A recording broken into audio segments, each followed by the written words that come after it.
दोस्तों रिलेशनशिप में ही green flag and red flags नहीं होते। यूपीएससी एग्जाम के अंदर भी green flags and red flags होते हैं, जो आपको देखकर आप लगभग यूपीएससी प्रीलिम्स के अंदर 7 से 8 क्वेश्चन सिर्फ इसी एक चीट कोड से कर सकते हैं। ध्यान से समझना।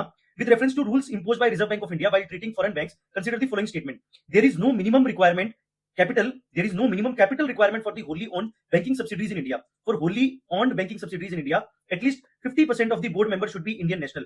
मुझे ये बताओ कि क्या कोई आरबीआई के ऑफिशियल डॉक्यूमेंट में ये लिखा होगा कि these are the there is no minimum requirement या minimum capital requirement नहीं होगी? वहां पे क्या लिखा होगा? These are some of the following minimum capital requirement which should be followed by the foreign banks या while treating the foreign banks. तो मतलब नो कभी नहीं लिखा होता ऑफिशियल डॉक्यूमेंट में। हमेशा लिखा होता है कि यार मिनिमम कैपिटल रिक्वायरमेंट कौन कौन सी होगी, A B C D. No word वहां पे यूज नहीं होता, ये बात समझना। सो ये स्टेटमेंट गलत होगा और ये वैसे भी यूपीएससी का एक पुराना रेड फ्लैग है कि नंबर्स आते हैं तो वहां पे काफी हाई चांसेस होते हैं कि एक रेड फ्लैग आपका हो सकता है। सो यहाँ का ग्रीन फ्लैग होगा, मतलब आंसर होगा neither one and no two. Just उसके नीचे वाला क्वेश्चन देखो, सेम वही कॉन्सेप्ट फिर से लग रहा है।